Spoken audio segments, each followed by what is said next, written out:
ప్రభువునందు ప్రియమైన దేవుని బిడ్డలారా, ప్రభువును రక్షకుడైన యేసయ్య నామములు మీ అందరికీ శుభవందనాలండి.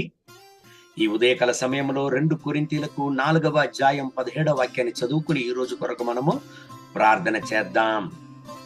మేము దృశ్యమైన వాటిని చూడక అదృశ్యమైన వాటినే నిదానించి చూచుచున్నాము గనుక క్షణమాత్రముండు మా చులకని శ్రమ మా కొరకు అంతకంతకు ఎక్కువగా నిత్యమైన మహిమ భారమును కలుగజేయుచున్నది.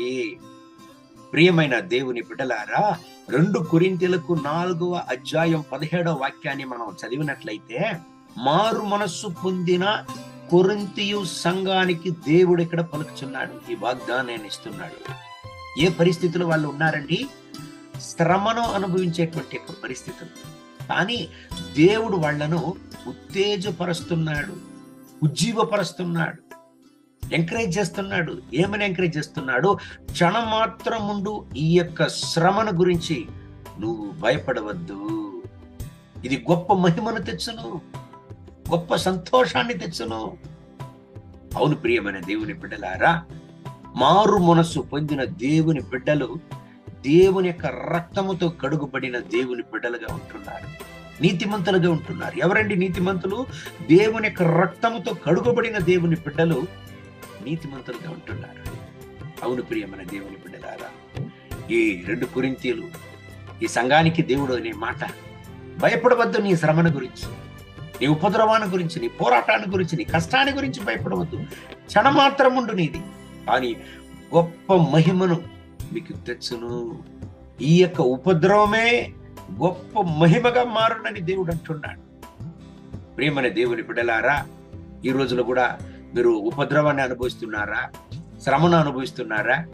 ఎవరైతే మీకు ఉపద్రవాన్ని ఇస్తారో, ఎవరైతే మీకు శ్రమ కలుగజేస్తారో, ఎవరైతే మీ జీవితంలో గొప్ప కన్నీటికి కారణంగా ఉన్నారో, వాళ్ళనే దేవుడు మీకు ఆశీర్వాదంగా మార్చి దేవుడు మిమ్మల్ని ఆశీర్వదించును. వాళ్ళనే దేవుడు మీ జీవితంలో గొప్ప ఆశీర్వాదంగా మార్చును. మన దేవుడు గొప్ప దేవుడు అండి. మన దేవుడు దేవుని బిడ్డల్ని చేయి వదిలే దేవుడు కాదు. నీతి మంతులను ఆయన చేయి వదిలాడు అనేది చరిత్రలోనే లేదు. ఈ ఉదయకాల సమయంలో కన్నీటితో, వేదనతో, బాధతో, వ్యాధితో ఒకవేళ మీరు అవస్థపడుతూ, అయ్యో అయ్యో నా భారాన్ని ఎవరు ఎరుగుదు, నాకు ఎవరు సహాయం చేద్దురు అని బాధతో ఉన్నారా? దేవుని బిడ్డలారా, భయపడవద్దు, చోలిపోవద్దు.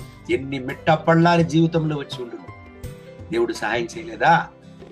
ఇది వరకు సహాయం చేసిన దేవుడు ఇంకనో దేవుడు సహాయం చేయను. మీ దుఃఖాన్ని సంతోషంగా మార్చను. దేవుడు వాగ్దానం ప్రకారం మిమ్మల్ని ఆశీర్వదించి ఈ రోజంతా మిమ్మల్ని నడుపును గాక. కళ్ళు మూసి ప్రార్థన చేద్దామండి. పరిశుద్ధ ప్రభువానికి స్తోత్రములు నాయనా.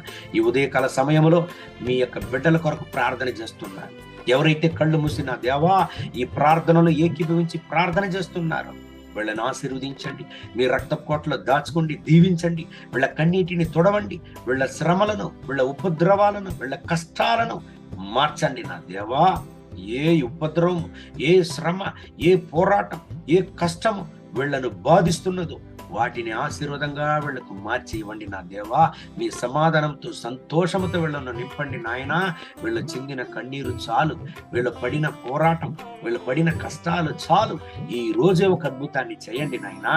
వీళ్ళ వ్యాధుల నుంచి, వీళ్ళ కష్టాల నుంచి, వీళ్ళ శ్రమల నుంచి, వీళ్ళ ఉపద్రవం నుంచి ఒక గొప్ప విడుదలని ఉదయ కాలంలో కలుగు చేయండి నా దేవా. మీ మహోన్నతమైన ప్రసన్నతను వీళ్ళపైన దించండి నా దేవా. ఆశీర్వదించండి నా రక్షక. ఎక్కడైతే శ్రమలను అనుభవించారో అదే స్థలంలో వీళ్ళని ఆశీర్వదించి హెచ్చించండి. జీవం గల సాక్ష్యంగా నిలపండి. మహిమ ఘనత స్తుతి మీకే. యేసయ్య నామములో వేడుకుంటున్నాం మా ప్రియ పరలోకపు తండ్రి. Amen, amen. God bless you. Have a good day.